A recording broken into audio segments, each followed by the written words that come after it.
Irmãos, vamos ao texto. O texto é um texto longo. Peço para que você preste muita atenção nesse texto, porque nós chegamos no ponto mais alto da narrativa da redenção.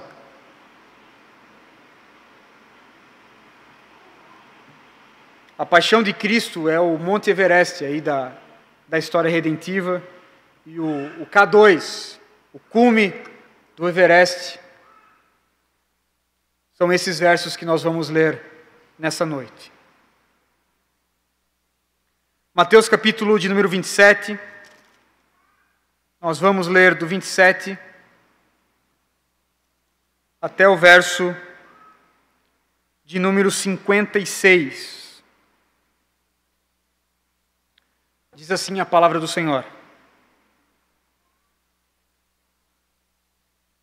Então os soldados do governador levaram Jesus ao pretório e reuniram toda a tropa ao seu redor.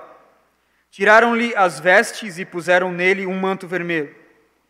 Fizeram uma coroa de espinhos e a colocaram em sua cabeça. Puseram uma vara em sua mão direita e, ajoelhando-se diante dele, zombavam: Salve, Rei dos Judeus! Cuspiram-lhe nele e tiraram-lhe a vara. Batiam-lhe com ela na cabeça. Depois de terem zombado dele, tiraram-lhe o manto e vestiram-lhe suas próprias roupas. Então o levaram para crucificá-lo. Ao saírem, encontraram um homem de Cirene chamado Simão e o forçaram a carregar a cruz. Chegaram a um lugar chamado Gólgota, que quer dizer lugar da caveira. E lhe deram para beber vinho misturado com fel, mas ele, depois de prová-lo, recusou-se a beber. Depois de o crucificarem, dividiram as roupas dele, tirando sortes, e sentando-se, vigiavam-no ali. Por cima da sua cabeça colocaram por escrito a acusação feita contra ele: Este é Jesus, o Rei dos Judeus. 2 ladrões foram crucificados com ele, um à sua direita e outro à sua esquerda. E os que passavam lançavam-lhe insultos, balançando a cabeça e dizendo: Você que destrói o templo e reedifica em 3 dias, salve-se, desça da cruz, se é o Filho de Deus. Da mesma forma, os chefes dos sacerdotes, os mestres da lei, os líderes religiosos zombavam dele, dizendo: Salvou os outros, mas não é capaz de salvar a si mesmo. E ao Rei de Israel: Desça agora da cruz e creremos nele. Ele confiou em Deus, que Deus o salve agora, se dele tem compaixão, pois disse: Sou o Filho de Deus. Igualmente o insultavam os ladrões que haviam sido crucificados com ele. E houve trevas sobre a terra, do meio-dia às 3 horas da tarde. Por volta das 3 horas da tarde, Jesus bradou em alta voz: Eloi, Eloi, lama sabachthani, que significa: Meu Deus, por que me abandonaste? Quando alguns dos que estavam ali ouviram isso, disseram: Ele está chamando Elias. Imediatamente um deles correu em busca de uma esponja, embebeu-a em vinagre e colocou-a na ponta de uma vara e deu-a a Jesus para beber. Mas os outros disseram: Deixem-no. Vejamos se Elias vem salvá-lo. Depois de ter bradado novamente em alta voz, Jesus entregou o Espírito. Naquele momento, o véu do santuário rasgou-se em 2 partes, de alto a baixo, e a terra tremeu, e as rochas se partiram. Os sepulcros se abriram, e os corpos de muitos santos que tinham morrido foram ressuscitados. E saindo dos sepulcros, depois da ressurreição de Jesus, entraram na cidade santa e apareceram a muitos. Quando o centurião e os que ele vigiavam Jesus viram o terremoto e tudo o que havia acontecido, ficaram aterrorizados e exclamaram: Verdadeiramente este é o Filho de Deus. Muitas mulheres estavam ali observando de longe. Eles haviam seguido Jesus desde a Galileia para o servir. Entre elas estavam Maria Madalena, Maria, mãe de Tiago e de José, e a mãe dos filhos de Zebedeu. Ao cair da tarde, chegou um homem rico. Perdão, irmão. até o verso 56. Estou lendo numa outra Bíblia, que não é a minha Bíblia. A minha filha não trouxe a Bíblia dela, e eu emprestei a minha Bíblia para ela, e eu peguei uma outra que estava ali no escritório. Mas até o verso 56. Vamos ao Senhor em oração? Pai, nós louvamos o Teu nome nessa noite, Senhor. Te agradeço pela Tua presença entre nós.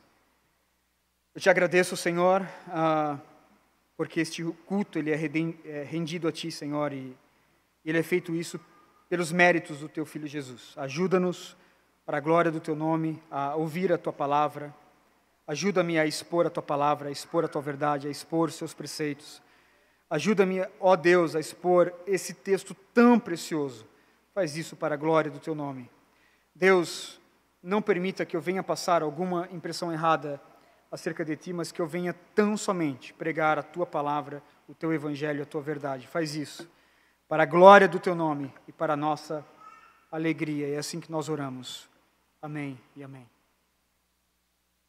O sermão dessa noite tem como título As Ironias da Cruz de Cristo. As Ironias da Cruz de Cristo. Irmãos, eu desejo transportar-lhes para a Páscoa do ano 30,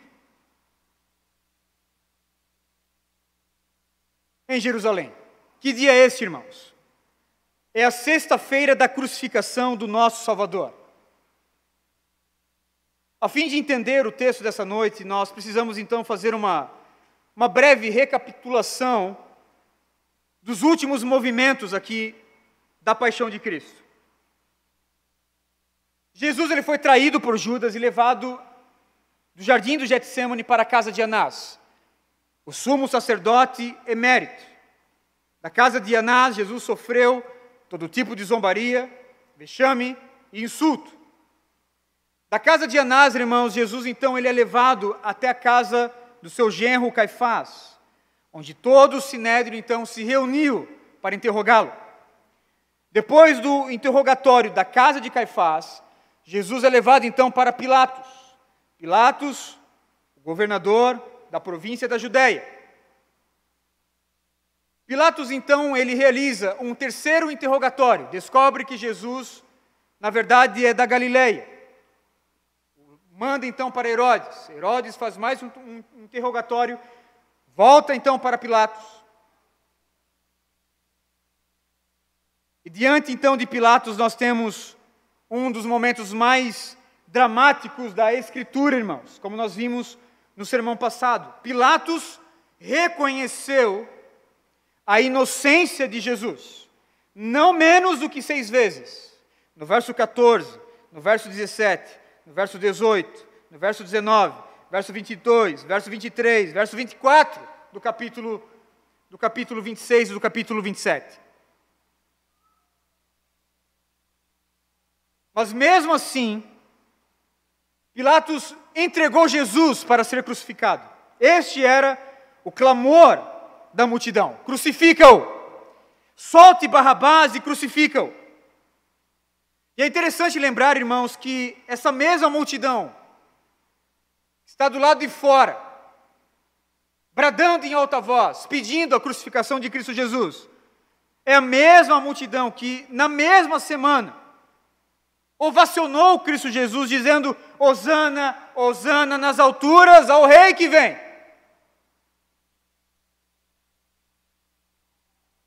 Essa é a multidão, irmãos, que está aqui agora, na porta do pretório, pedindo de uma forma obstinada a morte daquele que foi, alguns dias atrás, ovacionado como rei. E levado então pela conveniência, Pilatos o entrega para ser crucificado. Eu quero ver então com os irmãos pelo menos 2 grandes verdades do texto. A primeira está entre o verso 27 e o verso 37. Aquele que é zombado como rei, verdadeiramente é o rei. Aquele que é zombado, aquele que é debochado como rei, verdadeiramente é o rei.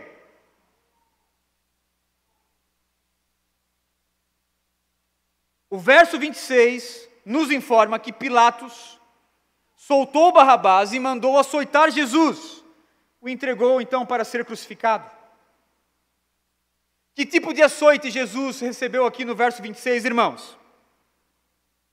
O flagelo romano era dividido pelo menos em 3 categorias.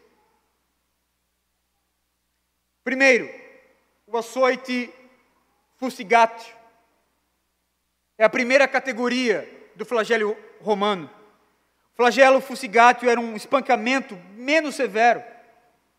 Era uma surra que os soldados então davam para os crimes, por exemplo, de vandalismo ou crimes relativamente menores.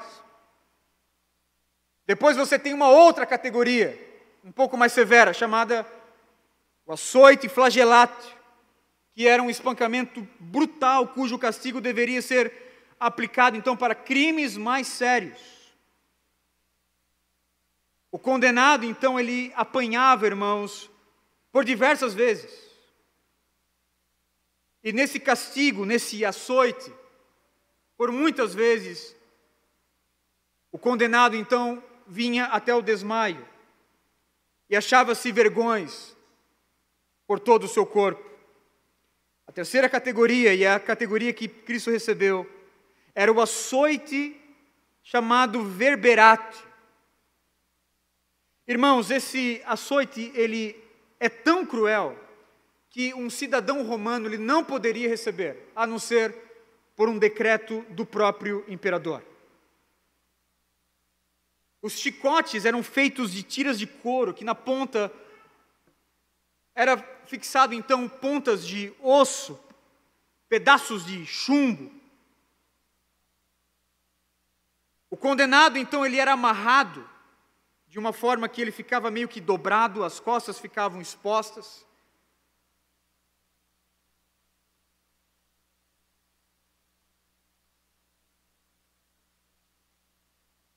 E esse açoite então iniciava e não tinha momento para acabar.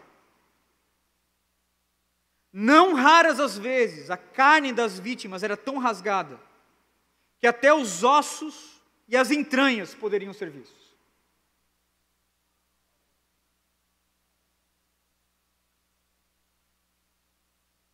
Muitos condenados morriam nesse açoite verberate.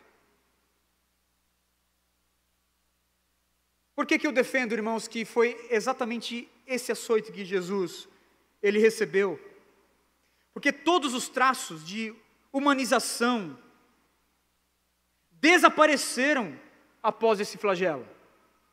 Isaías vai nos dizer, irmãos, que o Messias não tinha formosura alguma, ou majestade que nos atraísse, nada tinha na sua aparência. Ele foi um homem de dores, experimentado em sofrimento, atingido, afligido, esmagado, cujo rosto não tinha beleza alguma. Foi desfigurado ao ponto de ficar irreconhecível como homem. Isaías capítulo 52, verso 14. Isaías capítulo 53, verso 2 ao verso 8. Não tinha beleza alguma em Cristo Jesus após esse açoite. E de fato, irmãos, essa descrição então aponta para esse açoite, o verberate. Mas a humilhação de Cristo Jesus não parou no flagélio verberate. A humilhação de Cristo Jesus se estendeu ainda numa humilhação moral, diz os versos 27 ao 31, que então os soldados do governador levaram Jesus ao pretório, e reuniram toda a tropa ao seu redor, tiraram-lhe as vestes e puseram nele um manto vermelho, fizeram uma coroa de espinhos e colocaram em sua cabeça, puseram uma vara em sua mão direita e ajoelhando-se diante dele, zombavam: "Salve, rei dos judeus!" Cuspiram nele, tirando-lhe a vara, batiam-lhe com ela na cabeça. Depois de terem zombado dele, tiraram-lhe o manto e vestiram-lhe suas próprias roupas, então o levaram para ser crucificado. Jesus está agora no meio dos soldados, com a sua carne exposta, com vergões no seu corpo, com feridas, com chagas. Cristo Jesus, o Deus Criador, aquele que veste o campo com as flores, aquele que veste o universo com as estrelas, agora tem as suas roupas arrancadas, rasgadas. Cristo Jesus, o Todo-Poderoso, se encontra nu diante desses homens vis. Os soldados então começaram a tecer uma coroa de espinhos, possivelmente de tamareira, cujo o espinho, irmãos, é de 7 centímetros. E de uma forma debochada, então, os soldados a colocaram sobre a cabeça de Cristo Jesus. Os espinhos são cravejados na sua fronte.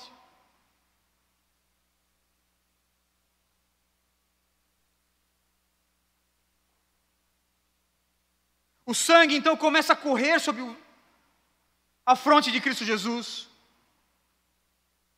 Além da coroa de espinhos, também o vestiram com uma capa de púrpura, uma capa vermelha, e colocaram na sua mão direita um caniço, um pedaço de pau.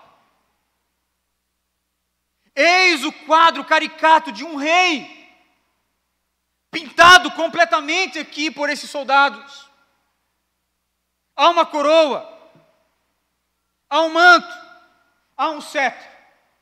Mas a coroa é uma coroa de espinhos. O manto é um manto vermelho, possivelmente de uma veste de um soldado romano. O seu cetro é um pedaço de pau, um pedaço de caniço. E com cinismo e escárnio, os soldados então, ajoelhados um após o outro, zombavam de Cristo Jesus, dizendo: "Salve, Rei dos Judeus!"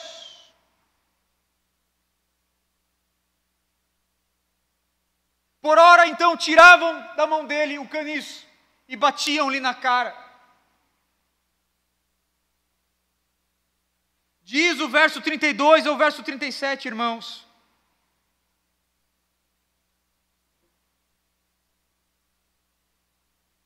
que depois que Cristo Jesus foi despojado de toda a sua humanidade, da sua dignidade, tendo a sua honra escarnecida, pisoteada por esses soldados, Cristo Jesus então é levado ao Gólgota. Ao saírem, encontraram um homem de Cirene chamado Simão e o forçaram a carregar a cruz. Chegaram a um lugar chamado Gólgota, que quer dizer lugar da caveira, e lhe deram para beber vinho misturado com fel, mas depois de prová-lo, recusou-se a beber. Depois de o crucificarem, dividiram então as roupas dele, tirando sortes, e sentando-se, vigiavam-no ali, por cima da sua cabeça, colocaram por escrito a acusação feita contra ele: "Este é Jesus, o Rei dos Judeus."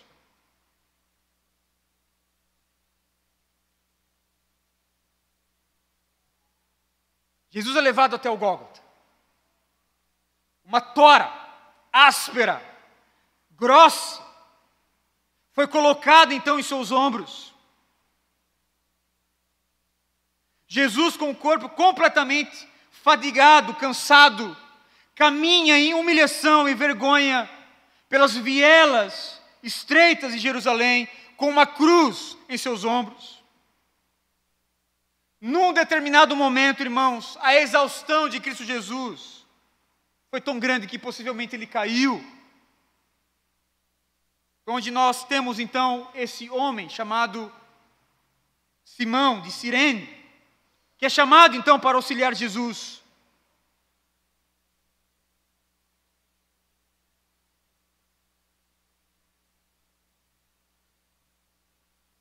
Aquele que sustentou todo o universo, que sustentava todo o universo naquele momento, não aguentou levar um pedaço de madeira, uma tora, sobre as ruas de Jerusalém.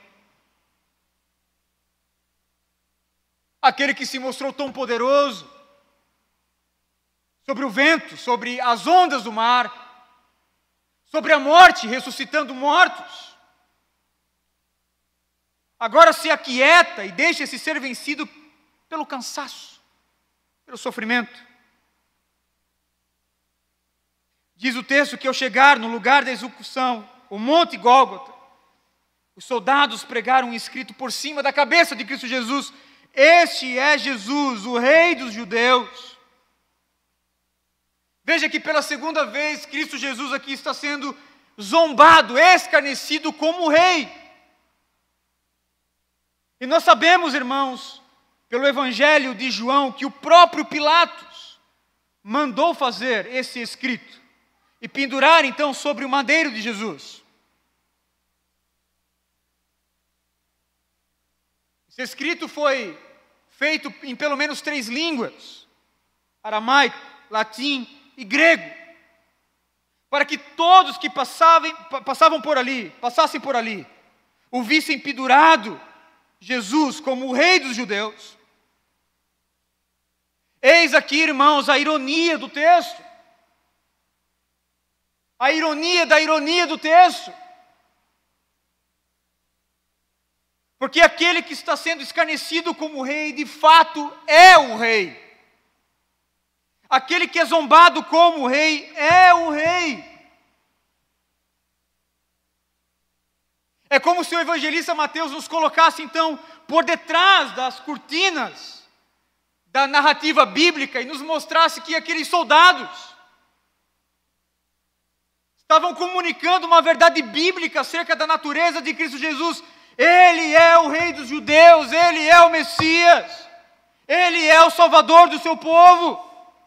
Aquele que estava sendo zombado como Rei, de fato e de verdade é o Rei.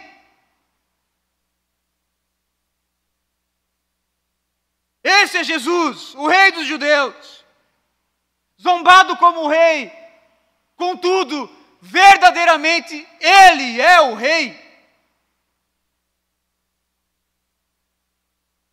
De acordo com a profecia bíblica, irmãos, o Rei deveria vir da raiz de Jessé.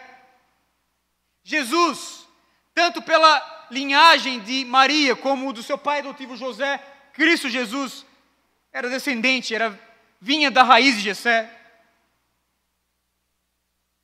Deveria ser descendente de Davi. Jesus era descendente de Davi. Segundo a profecia bíblica, o Rei deveria nascer de uma virgem. Isaías capítulo 7, verso 14, Cristo Jesus nasceu de uma virgem. Segundo a profecia bíblica de Miqueias capítulo 5, verso 2, o Rei deveria nascer em Belém. Cristo Jesus nasceu em Belém. De acordo com Isaías 53, o Messias deveria ter a sua morte como uma morte sacrificial.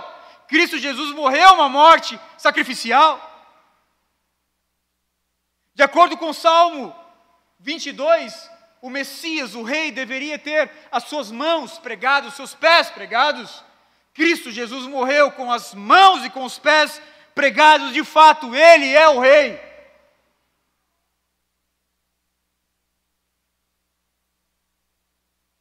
Os soldados estavam falando, comunicando mais do que imaginavam. Sem saber, eles estavam atribuindo a Jesus o que Ele realmente é. Cristo Jesus é o Rei.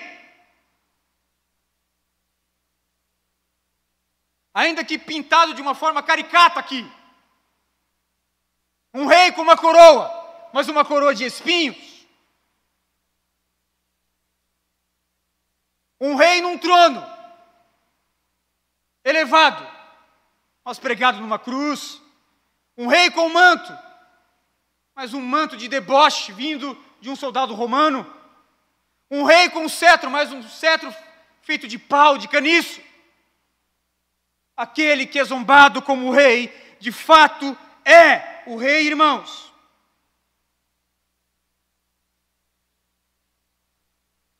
Ainda que essa placa fosse cravada na cruz para sua vergonha, para sua humilhação, aquela placa continha a verdade bíblica de que Cristo Jesus é o Rei dos judeus, é o Messias aguardado.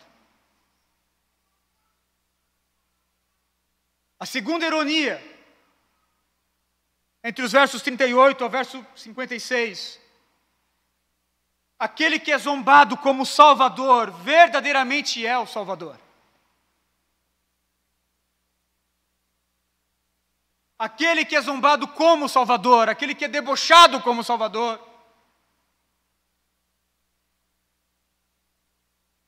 verdadeiramente é o Salvador.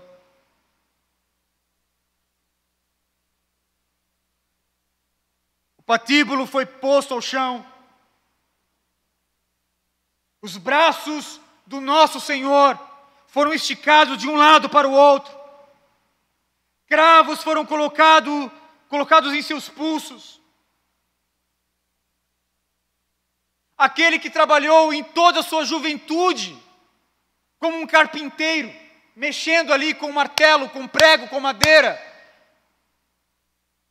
Agora vê todos esses elementos aqui na sua morte, na sua crucificação. Seus calcanhares são colocados um sobre o outro, e um terceiro prego, então, é introduzido em seus pés.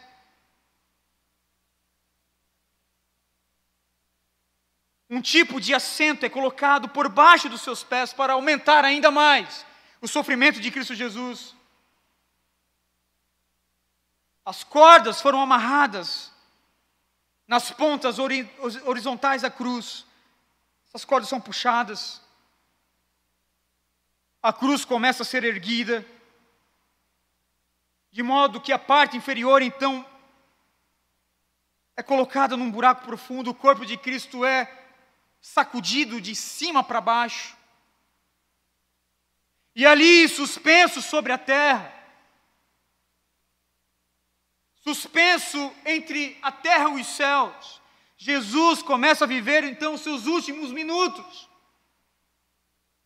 Suspenso, pendurado entre dois mundos. Neste momento, Cristo Jesus não é nem da terra e nem dos céus. Está pendurado, está no meio, fazendo uma mediação.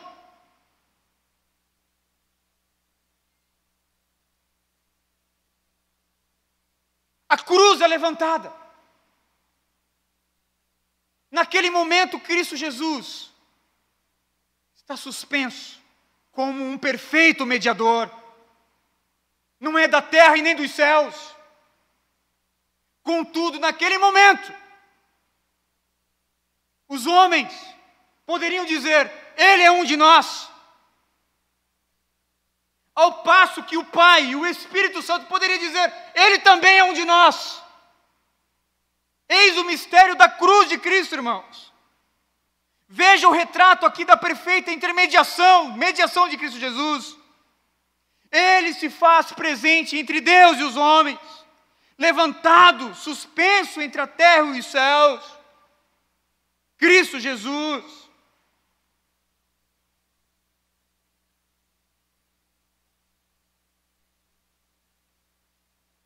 Sobre a ótica de Deus, nos representando como homem perfeito. Sobre a nossa ótica, nos representando como Deus perfeito, como sacrifício perfeito. E novamente, sem saber, os pecadores começam a comunicar verdades bíblicas, doutrinas bíblicas aqui. A partir do verso 38, 2 ladrões foram crucificados com ele, um à sua direita, o outro à sua esquerda. E os que passavam lançavam-lhe insultos, balançando a cabeça e dizendo: Você que destrói o templo e reedifica em 3 dias, salve-se! Desça da cruz, seu Filho de Deus. Da mesma forma, os chefes dos sacerdotes, os mestres da lei, os líderes religiosos, zombavam dele dizendo: Salvou os outros, mas não é capaz de salvar a si mesmo. E é rei de Israel, desça agora da cruz e creremos nele. Ele confiou em Deus, que Deus o salve agora, se dele tem compaixão, pois disse: Sou o Filho de Deus. Igualmente, o insultavam os ladrões que haviam sido crucificados com ele. Os pecadores estão aqui, irmãos, humilhando Cristo, lançando sobre ele todo tipo de deboche, de escárnio, debochando do seu ministério.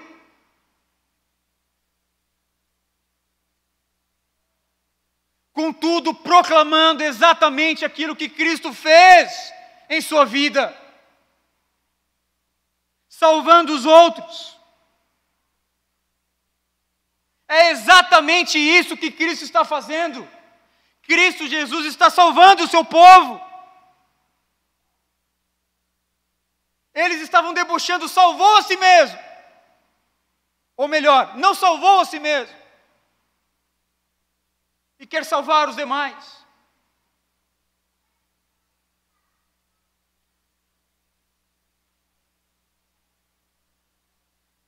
Se tu és o Cristo, se tu és o Filho de Deus, desça.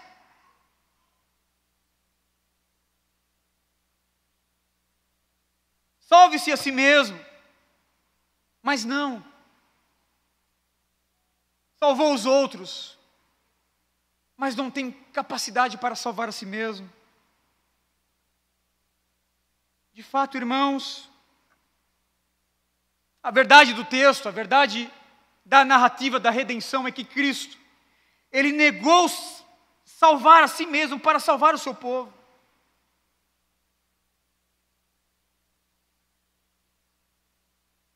Ele negou revidar os seus zombadores.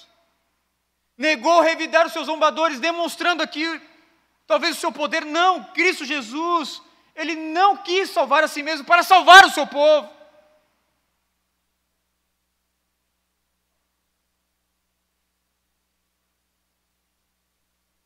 Cristo Jesus, Ele negou qualquer demonstração de poder para salvar a si mesmo, a fim de salvar o seu povo.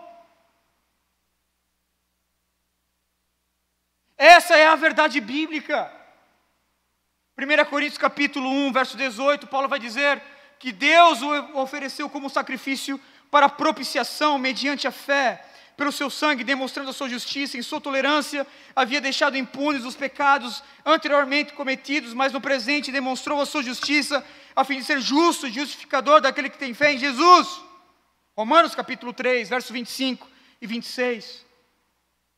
Em 1 Coríntios capítulo 1, verso 18, Paulo vai dizer: pois a mensagem da cruz é loucura para os que estão perecendo, mas para nós que estamos sendo salvos, é o poder de Deus.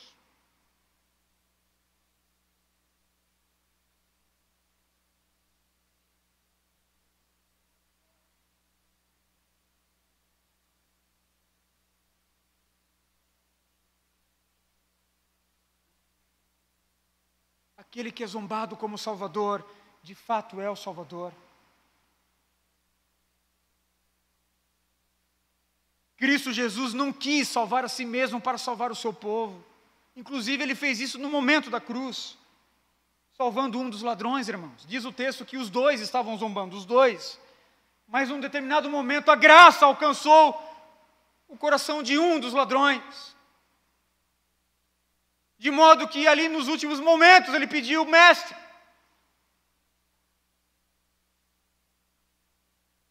lembra-te de mim quando entrares no paraíso. Cristo Jesus garantiu a salvação para aquele homem no momento da cruz. Por quê? Porque ele desejou não salvar a si mesmo para salvar os outros.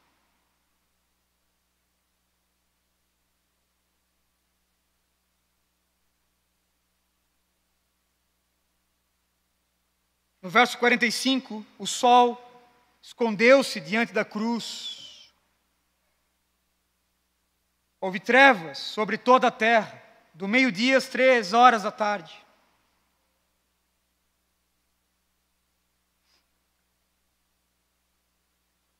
O mundo inteiro ficou em trevas. O sol se escondeu. A noite, em densas trevas, tomou conta de toda a terra.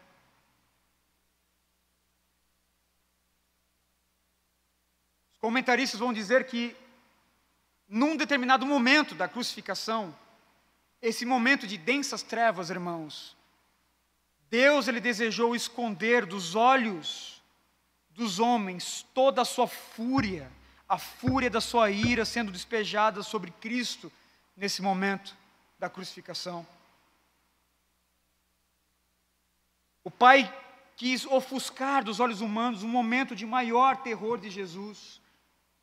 Toda a força da ira de Deus e todos os momentos, os tormentos do inferno estavam sobre Cristo naquele momento de densas trevas. O comentarista William Hendrickson comenta dizendo que as trevas significam juízo. O juízo de Deus sobre os nossos pecados, a sua ira como se ardesse no coração do próprio Jesus, de tal modo que ele, como um substituto, sofreu a mais intensa agonia, uma dor indescritível, uma solidão, um abandono terrível. Naquele dia o inferno veio ao Calvário e o Salvador a ele desceu e sofreu seus horrores em nosso lugar por nós. Nas Escrituras, trevas, com muita frequência, é símbolo de juízo. Eis aqui a fúria do Pai sendo despejada sobre a cabeça de Cristo Jesus. E o Pai então ofuscando os olhos humanos neste momento. E de todos os goles, irmãos, do cálice da ira, certamente, o gole mais amargo foi a total separação de Deus Pai. A Trindade que por toda a eternidade então estava unida, deleitando-se em si mesma, agora tem seus laços afetivos rompidos. Num determinado momento da cruz, o Filho é completamente abandonado na cruz do Calvário. Diz o texto que por volta das 3 da tarde, Jesus bradou em alta voz, Eloi, Eloi, lama sabachthani, que significa, meu Deus, por que me abandonaste? Por que me desamparaste?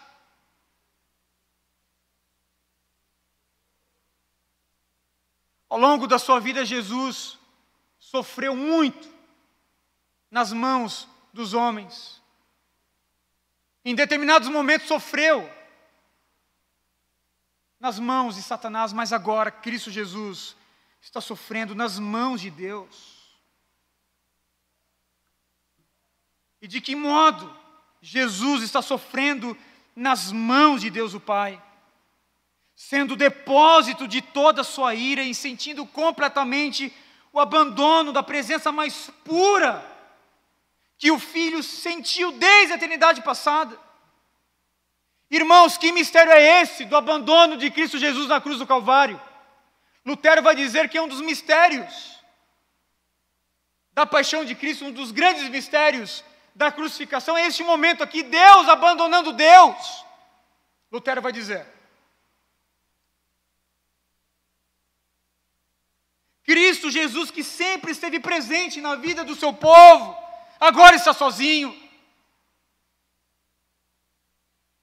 Cristo Jesus, o Emanuel, o Deus conosco, agora está sozinho. Bradando, meu Deus, por que me desamparaste, por que me abandonaste?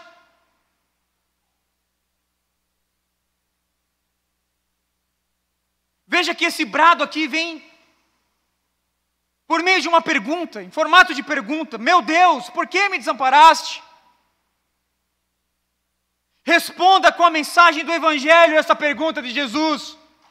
Deus desamparou a Cristo Jesus por nós, para que jamais fôssemos desamparados por Ele. Deus, o Pai, abandonou Cristo na cruz, para que todos nós jamais fôssemos abandonados por Ele. Deus salva e nunca desampara o seu povo. Por quê? Porque Ele desamparou Cristo Jesus por nós na cruz do Calvário. Nós jamais seremos desamparados por Deus por conta dos nossos pecados, uma vez que Cristo foi desamparado por nós na cruz do Calvário.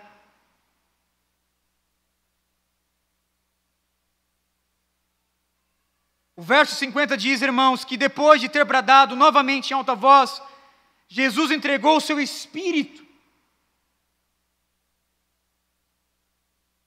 Depois de ter bradado em alta voz, Jesus entregou o seu Espírito. E nós sabemos quais foram as palavras. Nós sabemos quais foram os brados aqui que Jesus dá em alta voz. Primeiro, está consumado. João capítulo 19, verso 30. Está consumado. Segundo, Pai, eu entrego nas tuas mãos o meu espírito.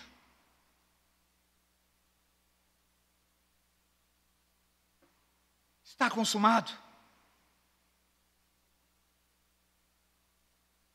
Está consumado, está feito.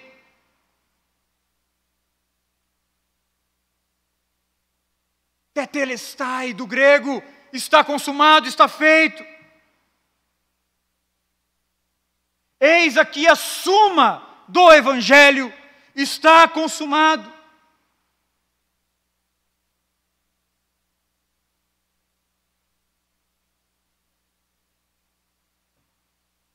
O que significa estar consumado? Em primeiro lugar, estar consumado refere-se a uma palavra que significa está terminado, está feito. Em segundo lugar, a palavra significa que algo foi pago, está pago. Um débito foi quitado.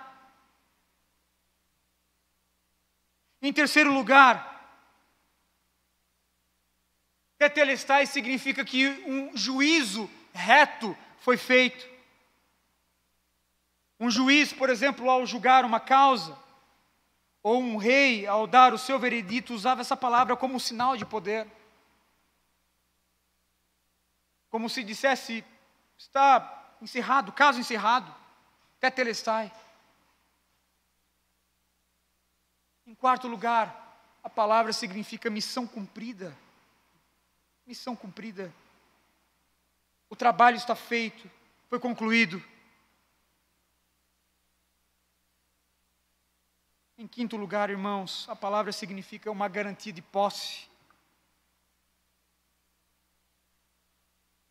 Por exemplo, ao comprar um imóvel ou adquirir um bem valioso, o proprietário recebia uma espécie de um recibo com as palavras tetelestai,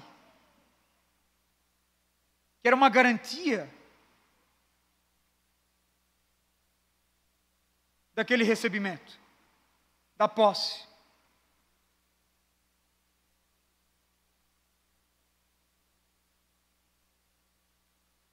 Está consumado. Ao bradar isso, Jesus estava dizendo que a sua missão foi cumprida, que a sua obediência foi consumada, que o juízo foi consumado, que a eleição foi consumada, que os seus sofrimentos foram consumados. Tudo o que ele deveria pagar, ele pagou, foi pago, consumado, feito, garantido na cruz do Calvário.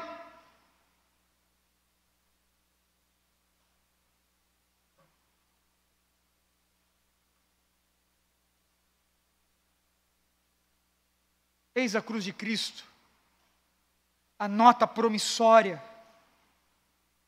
Eis a cruz de Cristo, onde o Pai vê o carimbo do sangue de Cristo Jesus, com a sua assinatura dizendo, tetelestai, eles são meus. Está feito, está comprado. Por último, ele brada no verso 50. Pai, na tua mão entrego o meu espírito. Ou nas palavras de Mateus, Jesus entregou o seu espírito. Lucas capítulo 23 nos informa as palavras desse brado, o brado salvador. Lucas capítulo 23, verso 46. Jesus bradou em alta voz, Pai, nas tuas mãos eu entrego o meu espírito, e tendo dito isso, expirou, diz o evangelista Lucas.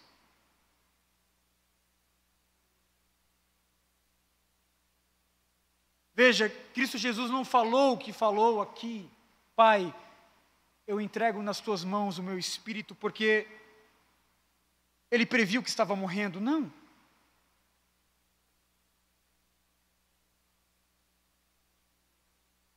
Ele não falou o que falou aqui porque poderia naquele momento morrer em qualquer instante, não. Ele falou o que falou porque Jesus estava pisando na morte, irmãos, com seu triunfo definitivo. Todos nós seremos pegos pela morte, todos nós. Nós não sabemos o momento da nossa morte. Sem dar qualquer recado, a morte vai bater em nossa porta. E debaixo da soberania de Deus, todos nós seremos então levados por ela. Porém, a morte não pegou a Cristo Jesus. Isso não aconteceu com Cristo Jesus. Ele não foi levado pela morte. Ele se entregou ao Pai.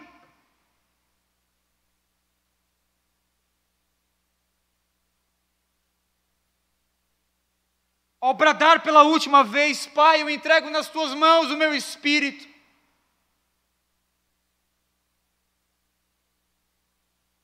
Jesus estava triunfando sobre a morte, derrotando a morte. Não foi isso que ele prometeu aos discípulos? Em João capítulo 10, verso 17 e 18. Ninguém pode tirar a minha vida, eu dou a minha vida.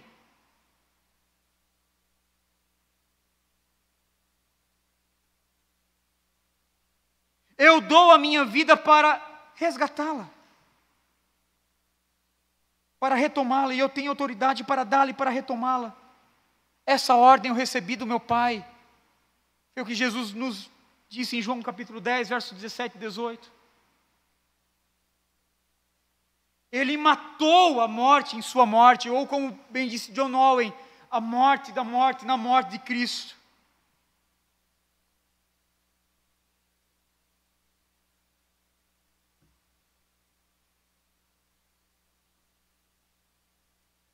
Diz o texto nos versos 51 e 54, que naquele momento, o véu do santuário rasgou-se em duas partes, de alto a baixo, a terra tremeu, as rochas se partiram, os sepulcros se abriram, e os corpos de muitos santos que tinham morrido foram ressuscitados, e saindo dos sepulcros, depois da ressurreição de Jesus, entraram na cidade santa e apareceram a muitos. Quando o centurião e os que com ele vigiavam Jesus viram o terremoto e tudo que haviam acontecido, ficaram aterrorizados e exclamaram: verdadeiramente este é o Filho de Deus.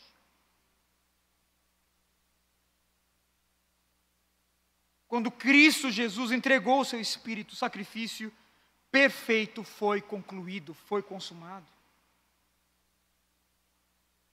Por que o véu do templo se rasgou, irmãos, de cima a baixo?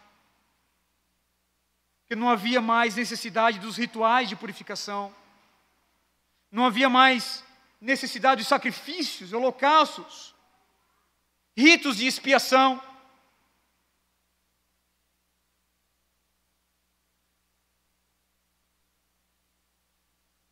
Todo este culto da antiga dispensação, usando aqueles artifícios ali,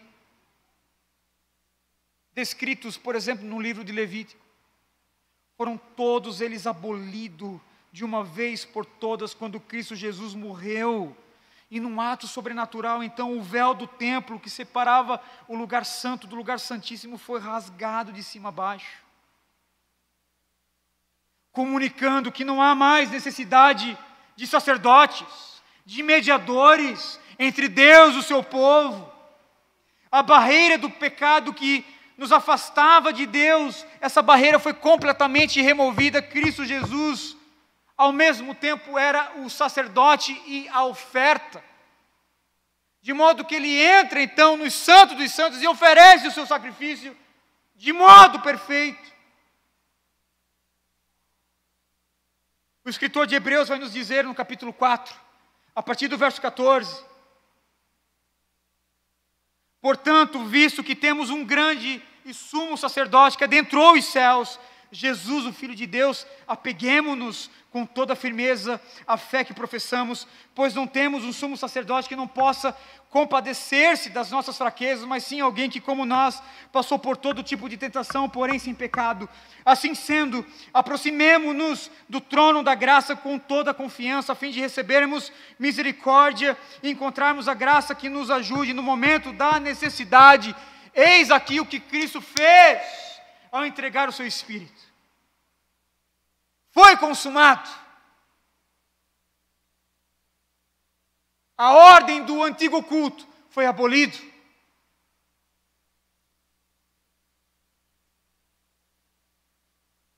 No verso 51 diz que um grande terremoto aconteceu. Abalou os montes. Abalou as rochas, ao ponto de se fenderem.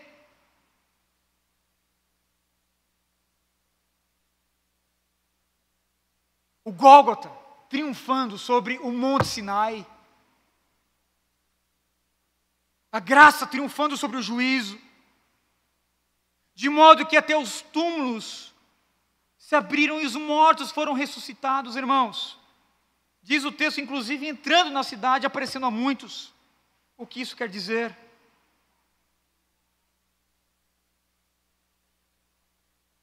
Isso nos mostra que a morte de Cristo contém uma profunda significação para todo o universo. A terra entrou numa convulsão pela morte de Cristo Jesus. D.A. Carson comenta esse texto dizendo que o rasgar do véu e a abertura dos túmulos juntos simbolizavam o primeiro dos dois focos na morte e na ressurreição de Jesus. De um lado, a morte vicária de Cristo apaga o pecado, derrota os poderes do mal e da morte e abre acesso a Deus. De outro lado, simboliza a ressurreição vitoriosa de Deus e a vindicação da promessa da ressurreição final dos que morreram nele. Não é a morte a nossa maior penalidade do pecado? Não foi a morte de Cristo um triunfo sobre essa morte? Eis aqui a comunicação dessa vitória, do triunfo.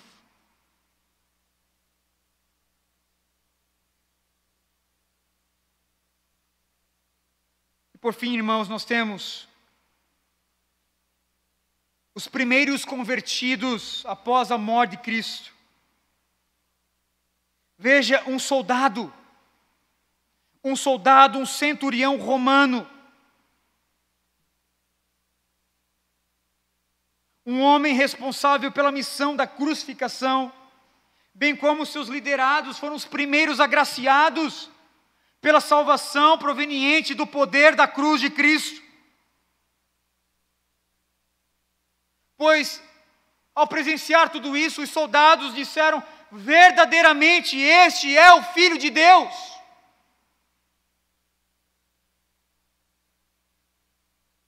A terra está em trevas. Um terremoto começa a acontecer. Os montes começam a se fender.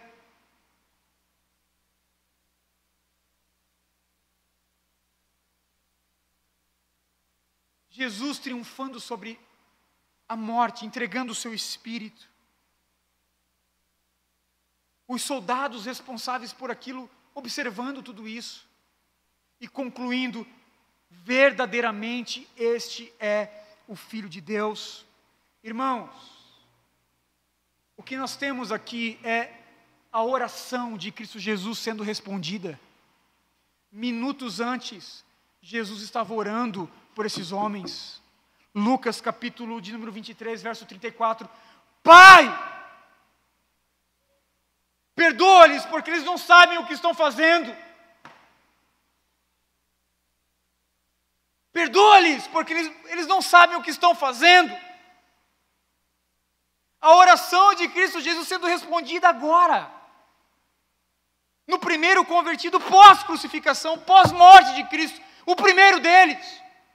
Verdadeiramente este é o Filho de Deus. Eis aqui o poder da cruz de Cristo. Os executores de Cristo Jesus, os carrascos, foram os primeiros a se beneficiar do poder da cruz. Eis o homem, eis Cristo Jesus, o Rei que governa sobre o seu povo na cruz do Calvário. Eis o homem, Cristo Jesus, o Salvador, que pela cruz salvou definitivamente o seu povo. Este é o poder da cruz. Inclusive, quando nós olhamos para a cruz, o símbolo dela comunica exatamente aquilo que a cruz produz, irmãos, produz poder. Como um símbolo que aponta para um lado e para o outro. Correndo para frente, correndo para trás. Salvando os homens do presente, como aqueles soldados, salvando homens do futuro, todos nós que estamos aqui. Salvando homens da antiga aliança, todos eles foram salvos mediante a graça de Cristo Jesus dispensada na cruz do Calvário. Este é o poder da cruz. Verdadeiramente, aquele que foi zombado como rei, é o rei. Verdadeiramente, aquele que foi zombado como Salvador, é o Salvador.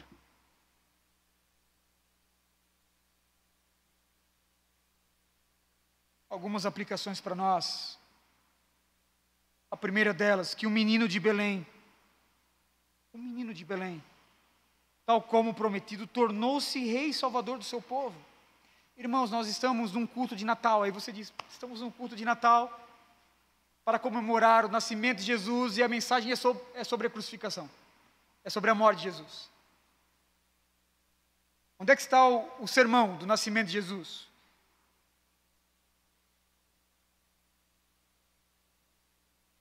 Eu desejo lhe lembrar que o nascimento de Cristo Jesus, a encarnação de Cristo Jesus, teve como propósito exatamente essa consumação do Calvário. O propósito do nascimento de Jesus foi a sua vida em total obediência, para que na morte o sacrifício fosse dado de modo perfeito. O nascimento de Cristo Jesus só faz sentido, o Natal só faz sentido na consumação da sua morte no Calvário, irmãos. Por exemplo, você lembra do que o anjo do Senhor falou aos pastores do campo? Em Lucas, capítulo 2, verso 8 ao verso 11, diz o evangelista Lucas que havia pastores que estavam no campo e durante a noite tomavam conta dos seus rebanhos, e aconteceu que um anjo do Senhor apareceu-lhes, e a glória do Senhor resplandeceu ao redor deles, e ficaram então aterrorizados, mas o anjo lhes disse: não tenham medo, eu estou lhes trazendo boas novas de grande alegria, que são para todo o povo. Hoje, na cidade de Davi, lhes nasceu o Salvador, que é Cristo, que é o Messias. Veja, exatamente aquele que 33 anos depois seria zombado como Salvador, como Rei. Tal como prometido nas Escrituras, Jesus nasceu Salvador e Rei. O Cristo prometido, o Cristo Messias.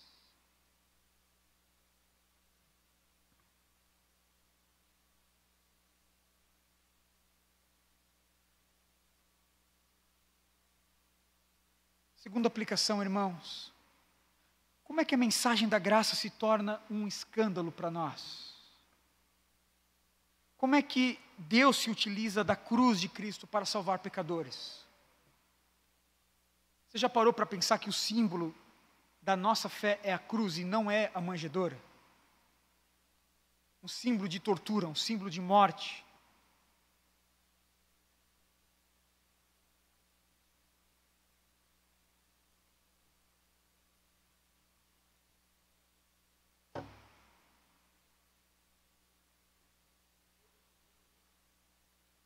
Por que o símbolo da nossa fé é a cruz? Um lugar de morte, um lugar de tortura. De fato, irmãos, a cruz esmaga o nosso orgulho. Nós somos lembrados que o símbolo da nossa fé é um símbolo que comunica que no Evangelho não há autossuficiência, não há autocomiseração. A cruz de Cristo comunica que no Evangelho não há barganhas com Deus, não há como barganhar com Deus. A cruz destrona a nossa disposição de negociar com Deus.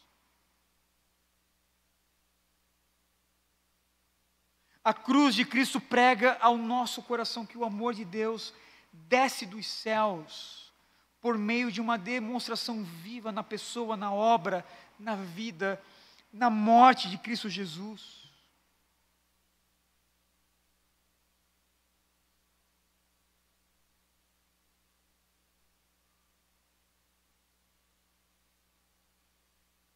Que implicações a morte de Cristo Jesus tem em nossas vidas? Paulo vai nos dizer em 1 Coríntios, por favor, abra comigo.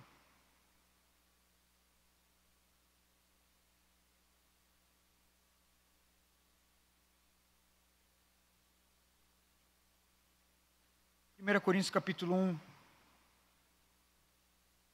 do verso 18 ao verso 31.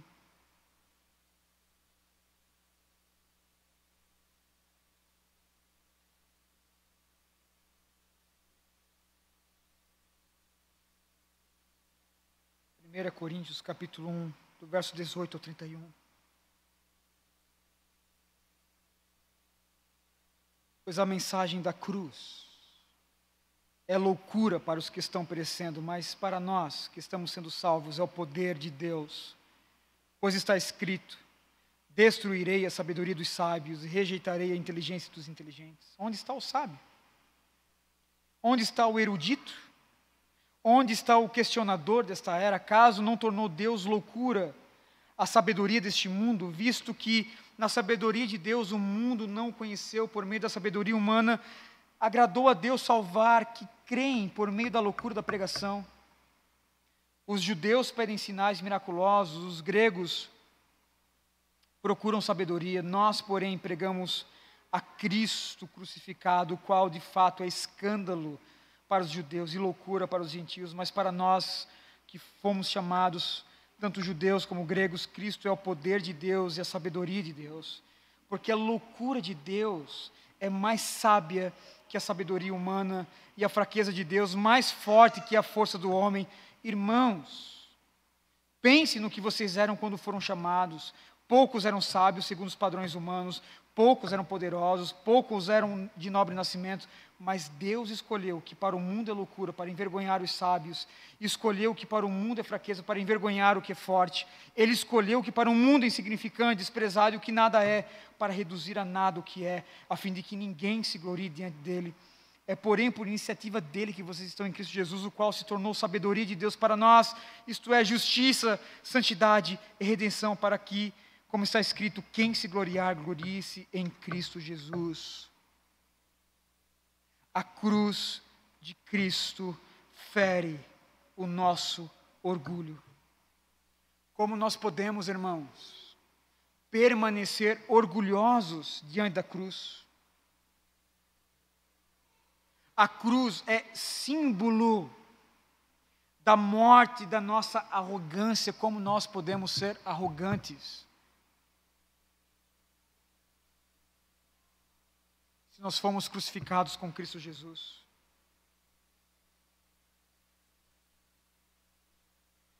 A minha oração nessa noite é que o nascimento, a vida e a morte de Cristo Jesus tenham implicações práticas nas nossas vidas.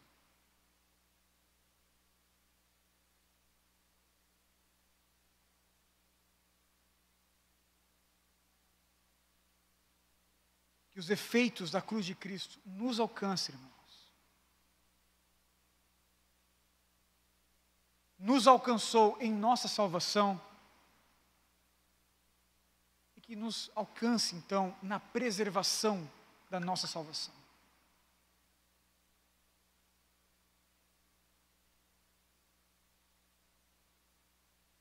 Eis a cruz de Cristo, o trono do Rei, Cristo Jesus.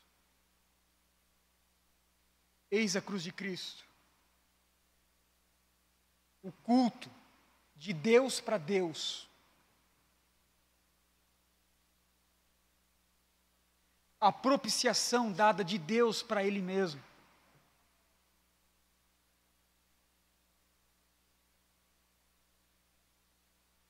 Em Romanos capítulo 3, Paulo vai dizer que Cristo Jesus foi a propiciação de Deus.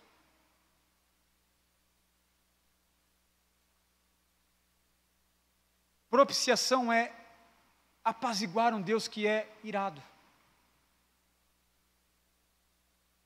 As ofertas, os holocaustos, as ofertas queimadas, que as famílias levavam então ao sacerdote, era para a propiciação, para apaziguar um Deus que estava irado com o povo por conta do seu pecado.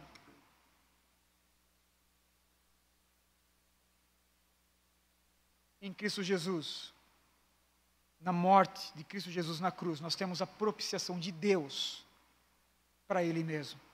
Ele é o ofertante. E Ele é aquele que recebe.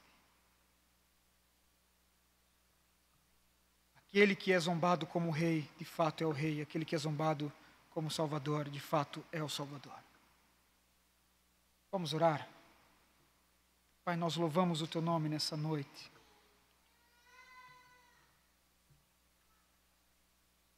Louvamos o Teu nome, ó Cristo.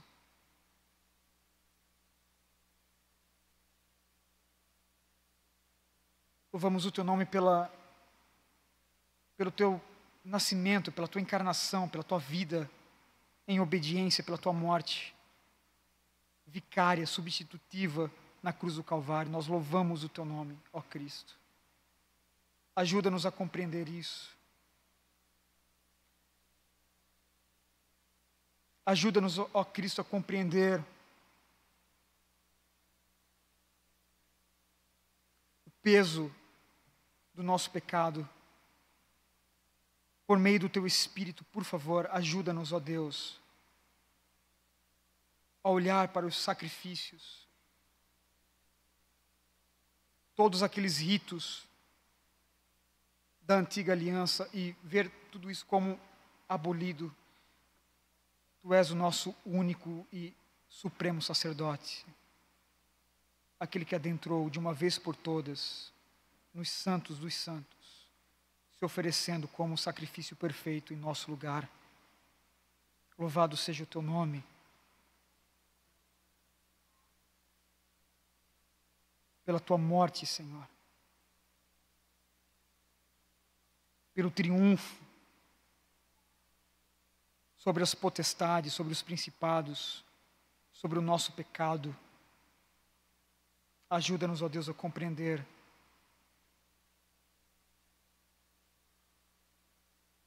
essas verdades tão preciosas, por favor. Em Cristo Jesus nós oramos. Amém e amém.